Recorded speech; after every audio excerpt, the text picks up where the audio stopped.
What it do? It's DOA back with another episode of putting shit together. Y'all know I'm back with it, man. Got that hand rolled Nicaraguan. Y'all know I got a box full. I got a humidor full of them motherfuckers, man. Pulling them out whenever I please, and we back on it. Today, man, we gonna talk about that 5150 show from last night or from Tuesday night of this week, depending on when I get this video out. Y'all know I'll be slow a little bit, slow on the draw when it comes to these laptops, but not with the straps though. But yeah, man, a lot of things came up, man. I'm a regular watcher of the 5150 show with Corey Holcomb. And I even then seen him live, went to a little comedy special of his. So, I'm a supporter of Corey. Anton Daniels, on the other hand, I'm not fond of. Y'all might have seen the videos I did on Anton Daniels or the video I did on Anton Daniels before when it came out about China and those tariffs, and they was talking about how the designer is made, the Louis and all of this shit. And Anton Daniels is really like a flodger, or I won't say a flodger, but he's a showy nigga. Like, he always got to watch out, and he always, you know what I'm saying, got some Versace's on, and it's like, it's cool to do that, but at the same time, the way he does it, you know when a nigga is trying to be seen with some shit, and he just seemed like one of them niggas. So I touched on him before in a previous video, so y'all can go check that out if you really want to know how I really feel about him on some level. It wasn't a deep dive, but it was scratching the surface. So if you want to see that one, go on and check that out. But Corey, I actually like, but there is a couple of things about Corey that I'm not too fond of. One of them is that it's like every now and then he has to do a video talking about how Black Americans was slaves and they was brought over on boats and all this shit. It's that Rockefeller school system lie, that Smithsonian Institute lie, the Department of Ethnology lie, that Jesuit missionary fairy tale that they sell everybody about where we come from, so that can pretty much keep their foot on our necks and make society what we know it to be today. You know what I'm saying? And I've done a few videos on that, talking about how Black Americans are the real Aboriginal Americans, the Native American tribes from the East Coast, the mound builders, etc. So if you really want to deep dive on that, go check through my library, check through the archives, and you can watch a couple videos on that. But we gon' watch a little bit of this 5150 so you can see what they were talking about, and that's gonna bring context to what I have to talk about. But also the other thing about Corey that I don't appreciate sometimes, and both of these things was touched on during this interview. The other one being that he tries to support niggas that I feel like he should know better with the type of wisdom that he appears to have, and just his age and everything, and his wherewithal, and moving and shaking out in Hollywood and all of that, and he can call niggas out for being backdooria, undercover brothers and shit. It's like he'll still try to support certain niggas that he should know is on that type of bullshit, but he'll still try to give them a chance. And I guess that's not all that bad, you know what I'm saying, to have a good heart, quote unquote, when it comes to some of these niggas. But it get them in a situation like what happened on the 5150 show last night with Anton Daniels, where you bring a fuck nigga, a nigga you should know better than to really be associating with, onto your show and the shit go far left. You know what I'm saying? And that he buys into the politics, into like, you know, picking a side. I guess he don't really pick a side. I take that back, because he talks shit about Trump, but I think he also be talking shit about the Democrats too. And he said in this video that he don't vote, so I can kind of respect that. But without further ado, man, we gonna look at the clips, and then we gonna talk. We gonna touch on the points I'm trying to get at. To it is so much to say. I know we ain't gonna be able to get to it all, but We're gonna try. there's so much to say. I gotta ask you this, just off top. I'm with it. How do you feel? Because we ain't gonna do all politics, because that ain't what the show We about. gotta get there though. Yeah, but I'm saying I don't want you to miss no points. All right, I'm with it. What do you feel about this nation as they jack other nations for their resources and play it off like it's other reasons? I I'm think talking that's a about part this of the nation, game. the U.S. That's the part of the game. When you say the part of the game, I don't understand. Do you think? Everybody done been conquered. Slavery didn't exist way before we ever came in here. So I don't see what the problem is. Well, I tell you like this. I cannot respect men who are claim jackers. Like I don't Like what? Give me an example. like the United States. No, give me an example, like a real life thing. Like, what did they take? The United States. Like taking this country? Not just taking this country. How do you think you got here? Yeah, the transatlantic slave trade. You a smart man. Right.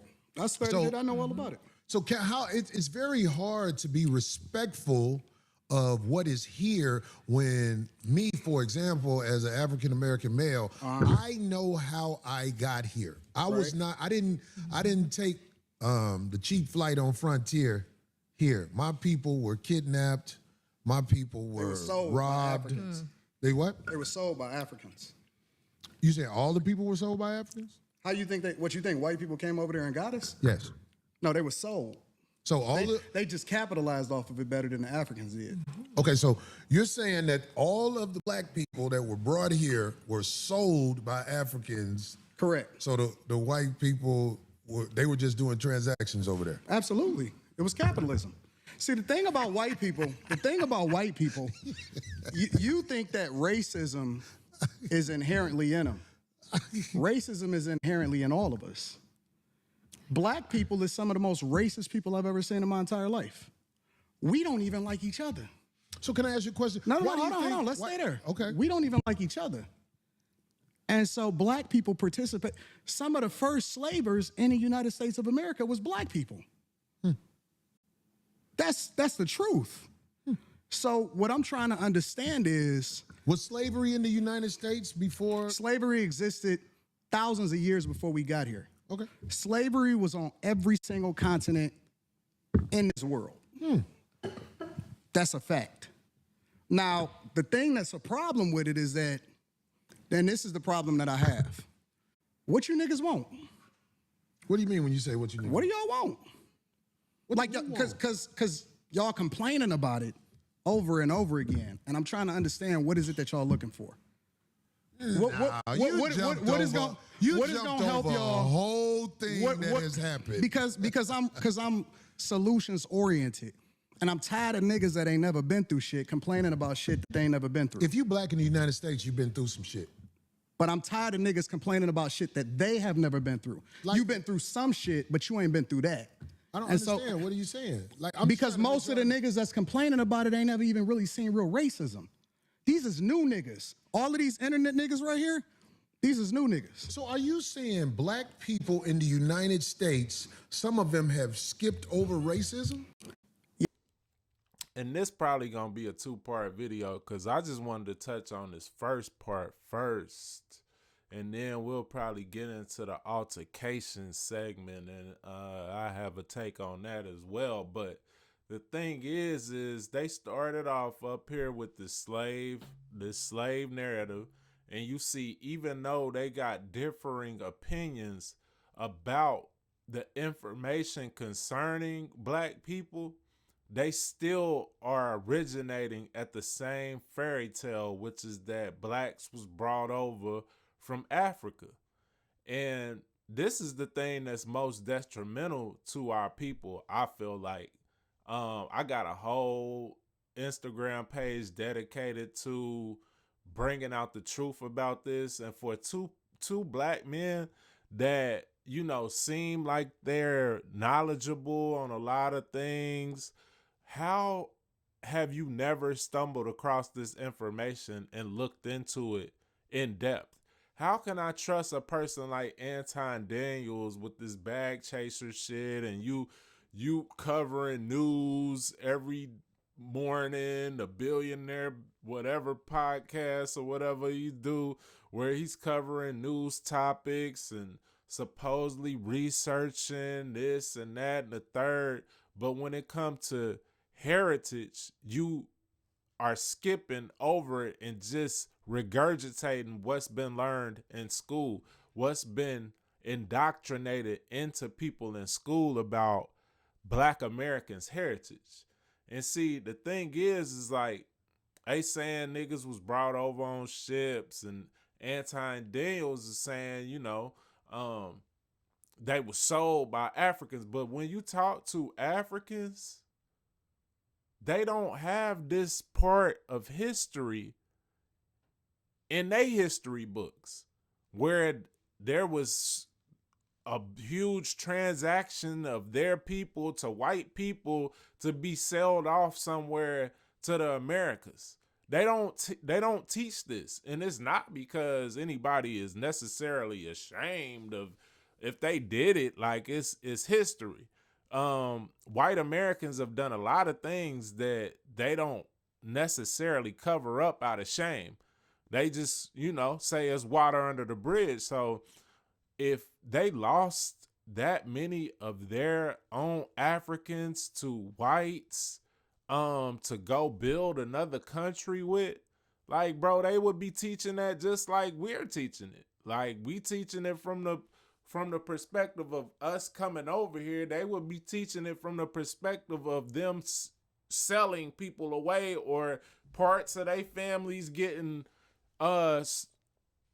enslaved and taken elsewhere. Like, they don't teach it how we're taught it, how we learn it in school. That's the first red flag. But the thing is, if you know history of even the whites selling, these settlers, these colonizers, these pilgrims, these missionaries, like, they didn't have the capability to haul that many Africans from Africa across the Atlantic in order to populate the entire United States. Look at all the black people that's, even if we don't even talk about the West Coast, we can just talk about the East Coast. You got Detroit, Mississippi, Michigan, Mississippi, you got Alabama, Georgia, Tennessee. I mean, really, anywhere you go, there is a huge population of black people. Now, you telling me with these rickety boats that we know the pilgrims to have sailed on, they was able to bring enough people to populate the entire country, the entire East Coast, with all these hoods from St. Louis to Louisville to, you know what I'm saying, Jacksonville. They was able to bring over that many slaves from Africa. And the pilgrims tells themselves, will look at some, let you know that they faced significant challenges during their first winter in Plymouth, even to sail over. They had to go to North Africa in order to get the astrolabe, and they had North Africans help them sail over to the Americas because they didn't really know where they was going, and they didn't have the expert sailing capabilities that we would like to think that they had. So they did go to the Moors from North Africa to assist them in even sailing over. But in these voyages, they was leaving with 160 people mostly all whites. Like there wasn't no Africans besides the ones that was helping them sell the ships. And when they got over here, they had lost half the people. Then when they ended up docking wherever they could get their feet on solid land, on dry land, they was having trouble surviving on the dry land. So you mean to tell me, when did they get the ability to, one, sell over thousands and thousands of millions of Africans on these boats that they was having trouble staying alive on, that they was having trouble getting a high percentage of the people that left to actually dock in the Americas? So we look just right here on a quick overview. Many of them was unprepared for the harsh conditions, which resulted in disagreements and tensions as they struggled to survive together. This is a 66-day journey.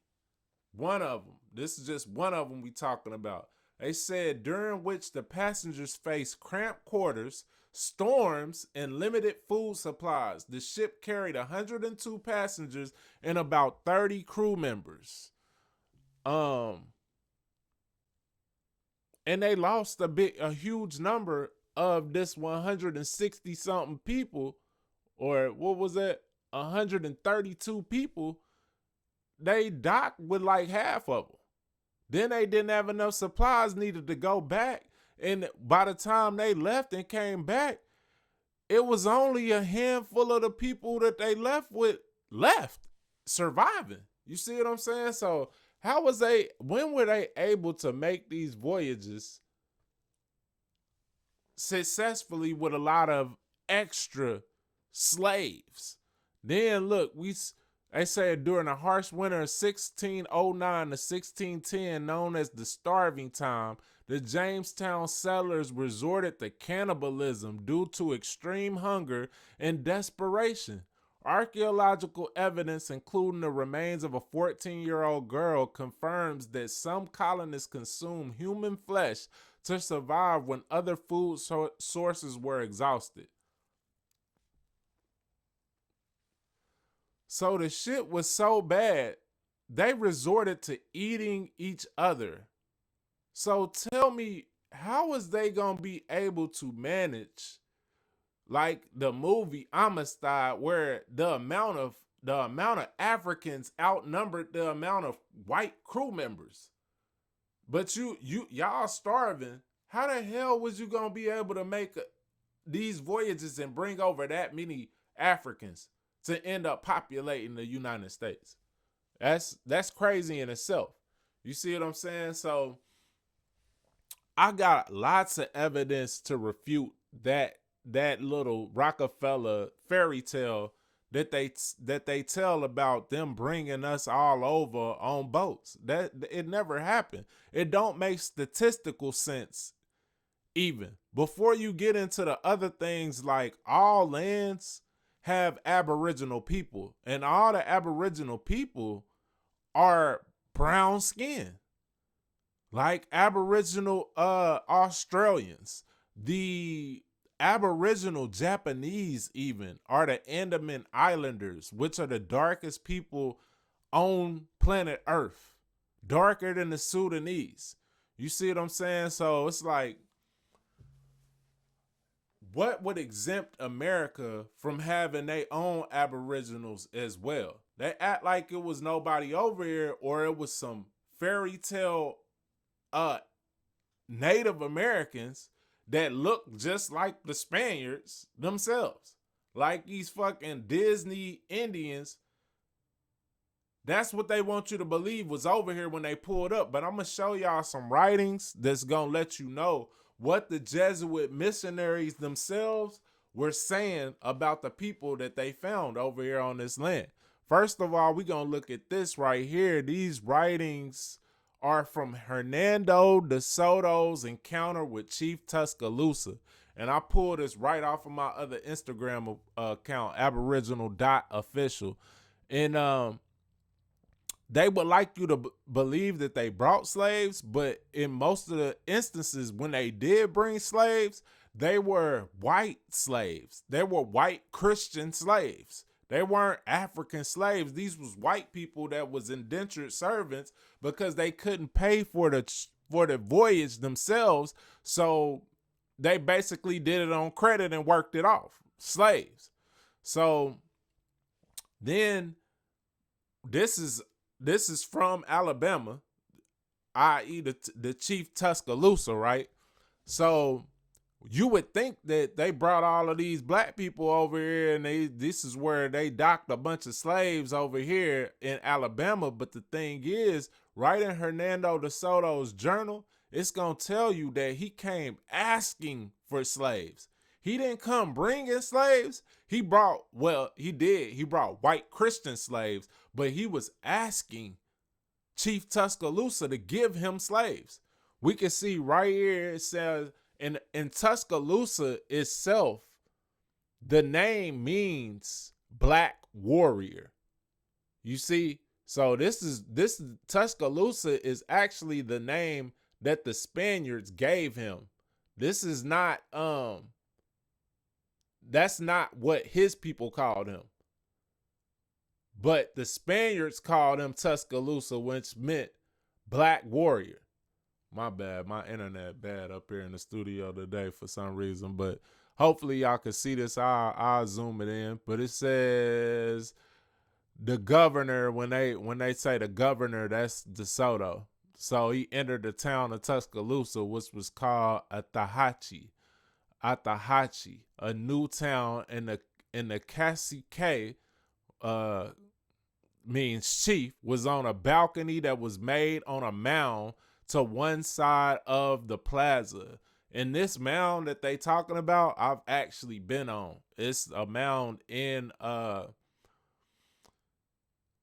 Moundville, Alabama, actually, but it's right outside of Tuscaloosa.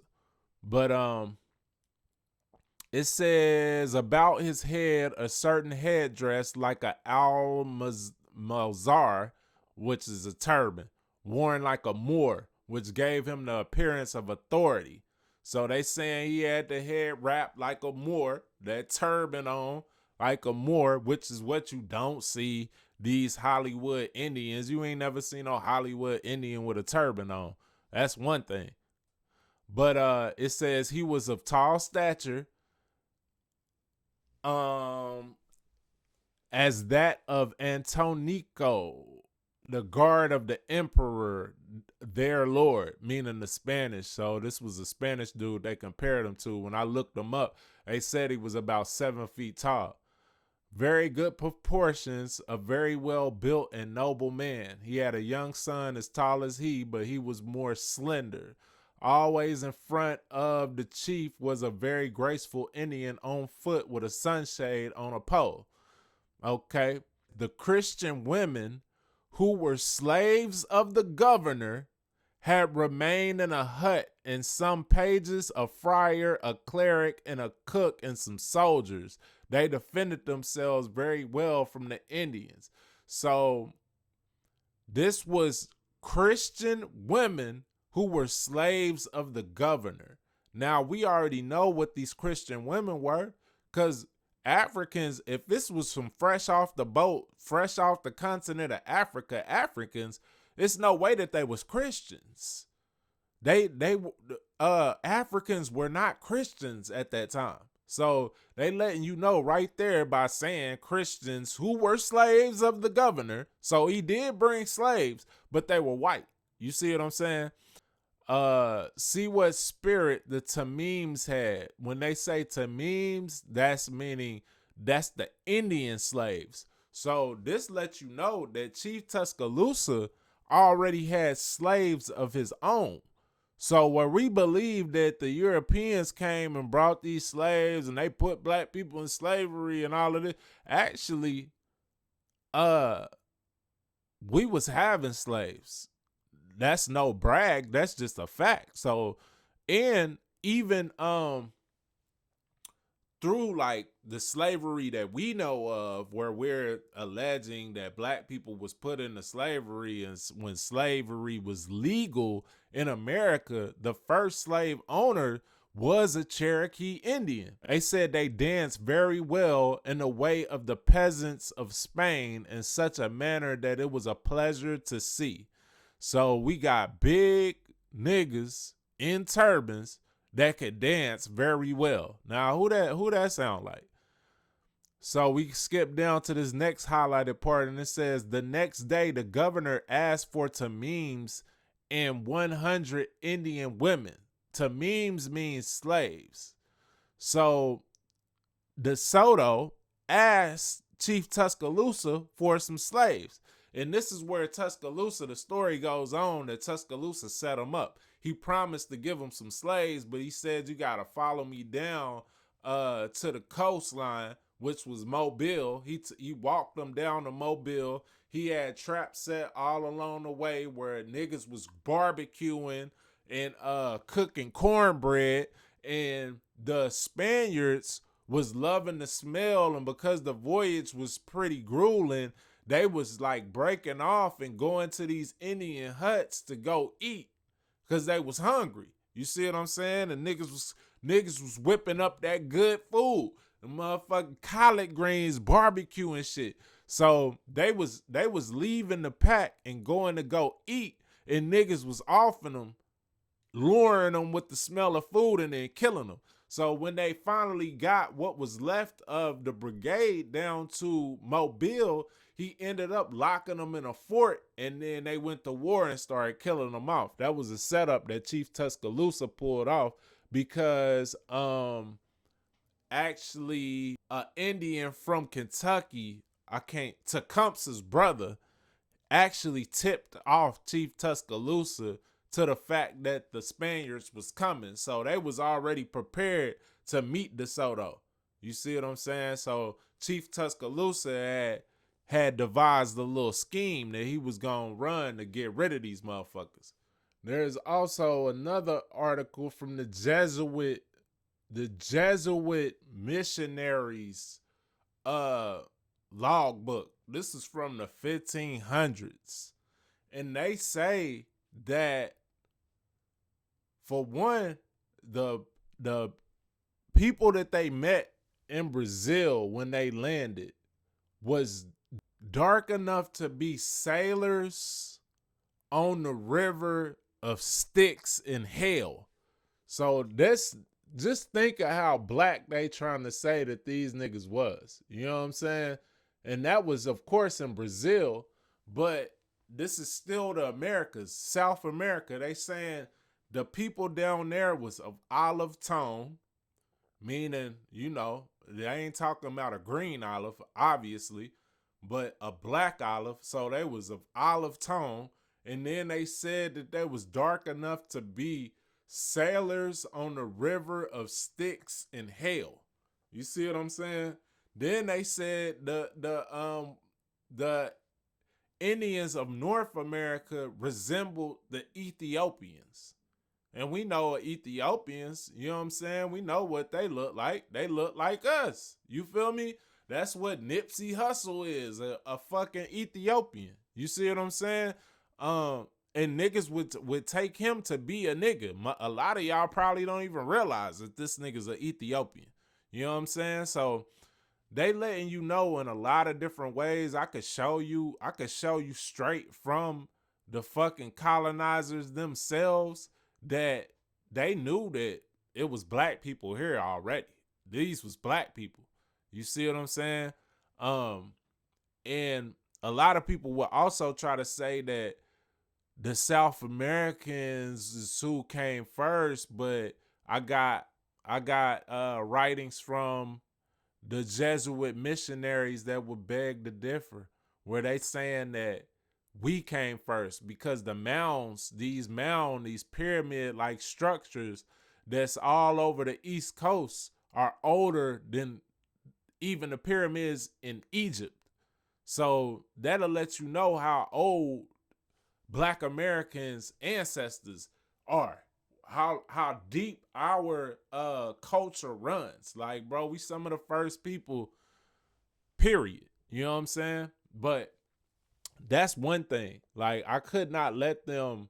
I originally cut the 5150 show off because they started talking like that, and I was like, all right, here they go with this coonery and buffoonery. You know what I'm saying? I cut it off, but then I went back in because I was finna leave some comments about the fact that they was talking about the slave shit. And when I was leaving the comments, I wasn't listening to it, but I was watching the body language in the interaction between Anton and Corey, and I was like, oh shit, it looked like it's getting heated in there. So then I cut it back on and I saw the whole debacle go down. But it's crazy because y'all know what I always say is an enemy of my enemy, my friend. You know what I'm saying? It was one of them type of situations where you got two niggas who, you know, one of them I can stomach and tolerate. I think Corey's a real dude, but I don't know why he always has to double back on this slave narrative. But it was kind of satisfying to see them butt heads like that when they really started off kind of feeding niggas some bullshit. You know what I'm saying? That they should know better. So it was like, damn, these niggas was about to lullaby us to sleep with the slave narrative, but then they ended up butting heads they self.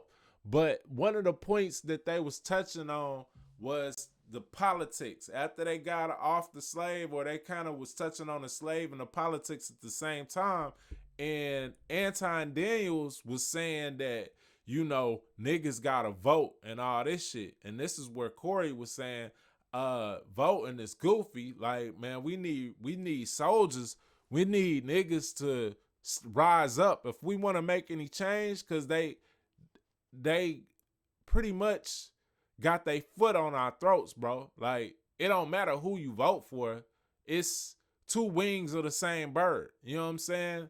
So Anton was like, nah, I'm a Republican and niggas need to vote and niggas got to vote in their local elections. That's how you make change and all of this. But I wanted to touch on this, and I think I made a video about it before, but the thing is that vote actually is derived from a word that means suffrage.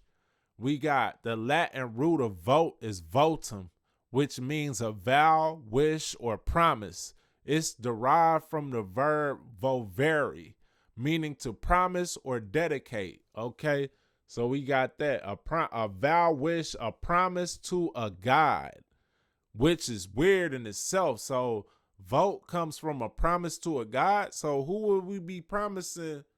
Who's the god? Is it these politicians, these niggas? And it's not them because they puppets, but whoever's behind them. Are we subconsciously making a vow to a god when we pass this vote? I think it's believable, but look at this. Vote. So this is from Webster's Dictionary, 1828. In the first definition, the first word is suffrage.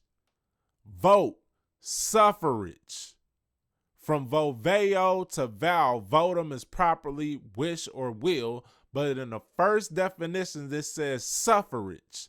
The expression of a wish, desire, will, preference, or choice in regard to any measure proposed in which the person voting has an interest in common with others, either in electing a man to office or in passing laws, blase, blase.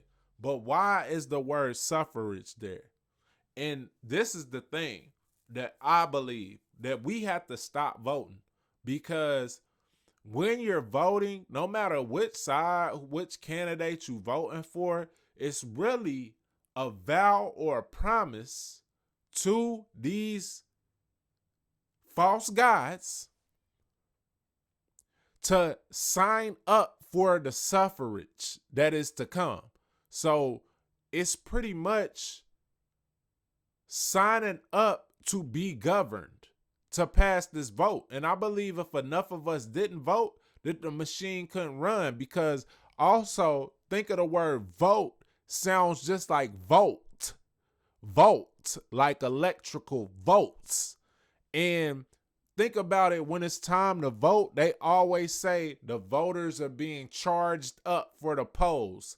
So they give you all these back and forth scenarios and tell you what this one's saying and how he stands for that. And that's charging you up for the polls, which polls, polls of a battery. When you talking about polls, you also talking about positive and negative, you know what I'm saying? North, south, the opposite electrical current or the magnetism. Hey, if you're an electrician and y'all let me know, y'all know what I'm talking about. You know what I'm saying? You can explain it better than me probably in the comments. But the bottom line is you're casting a vote to the polls. So you're charging up a battery when you're voting. And this battery is what is energizing the machine. Just think, an election. This is all electrical terms. We got vote, which is like volt. We got polls, which is like polarity. You know what I'm saying? Then we got elections, which is like electricity. This is all like an expression of electrical charges being cast. You see what I'm saying? So we giving them the energy, we giving them the power to rule over us, which is signing up for the suffrage, which you just saw right there. But we gonna go to the Constitution because this is why I believe that we must stop voting. We must not be a part of this elections, which is an electrical charge cast to the machine. Now, the Second Amendment, this is why this is so important. And the founders, the people who wrote this Constitution, knew that it was a possibility for us to get in the situation that we're in right now, where we're being ruled by a tyrannical government. We're being ruled by pretty much people that don't have our best interests in mind. So the Second Amendment of the Constitution protects the right of individuals to keep and bear arms. It was ratified on December 15, 1791 as part of the Bill of Rights. The text states, a well-regulated militia being necessary to the security of a free state, the right of the people to keep and bear arms shall not be infringed. Just read the first four words, a well-regulated militia.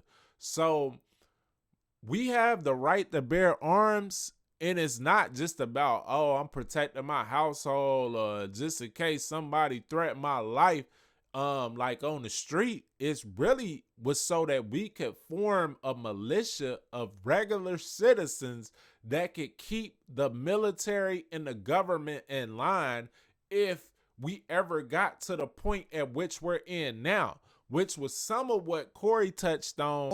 Ain't nobody going for the sucker shit no more. We got to go. You're missing it. You got to uproot the people in power before a real difference happens. Voting is for suckers. It's not. People that don't vote are ignorant as fuck. Well, I guess I'm ignorant because I would never participate in no People sucker that shit. don't vote, and I'm it's gonna so show funny. up and vote like a sucker. And not only is it ignorant. We had Republican presidents, we had Democratic presidents. You're not even we in hearing the what I'm same saying. joint. I'm talking about locally. You talking about national. I don't give a fuck if It it's matters. local. It I don't, matters. if you It vote, absolutely that matters. means you in line. No, if you vote first, the first thing that it means is that you respect your ancestors that died for your right to be able to do it. Your That's what it ancestors, first- It's so funny to me. didn't do it like this. Because people went to war when the government tried to overthrow the people and the power of the people. It was wars. There hasn't been a war inside the U.S. where the people who getting fucked over are doing something about motherfuckers with 30 felonies being the president. It's a It's war. all sucker shit It's going a on. war every day. It's just not physical anymore. Well, that's the problem. It's We here. need physical wars. It's not. Until It's our motherfuckers ready to ignorance. jump it off, It's not. we gonna always be not. talking. It's But not. see, real gladiators don't talk. Real No, it's not. gladiators make it happen. And the gladiators, I ain't gonna lie, we are under control right now. We haven't rose up and did what needs to be done. Who But are you under control? I'm going to show you that this is what they drafted this Second Amendment for. It says it reflects concerns about a standing army and the need for a militia. This Second Amendment alone is telling you that in the event that your government becomes tyrannical, you need to bear arms in order to combat that. So we really need to stop voting, because when you vote, it's like you think that you're going to get what you're wishing to receive. So once you vote, it's like to the machine, they looking at it like, oh, okay. Well, they think that if their person gets in, everything's going to be okay. So in order for us to stop the machine and screech the brakes, we got to stop voting. So when they look at those votes, when they look at those ballots, they'll be like, oh shit, ain't nobody vote. So ain't nobody really giving us permission to crank the machine up. There's a problem. Then we got the Second Amendment if it comes to where we gotta thrax them. You know what I'm saying? For lack of better terminology.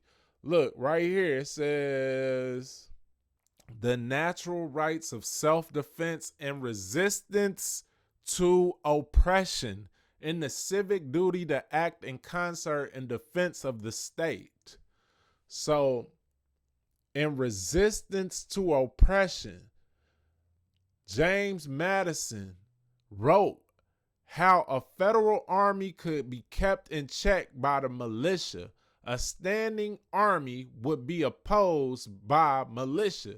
He argued that state governments would be able to repel the danger of a federal army.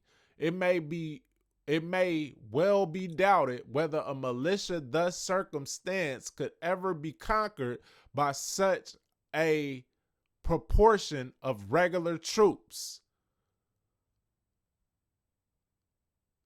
He contrasted the federal government of the United States to the European kingdoms, which he described as afraid to trust the people with arms and assured that the existence of subordinate governments forms a barrier against the enterprises of ambition.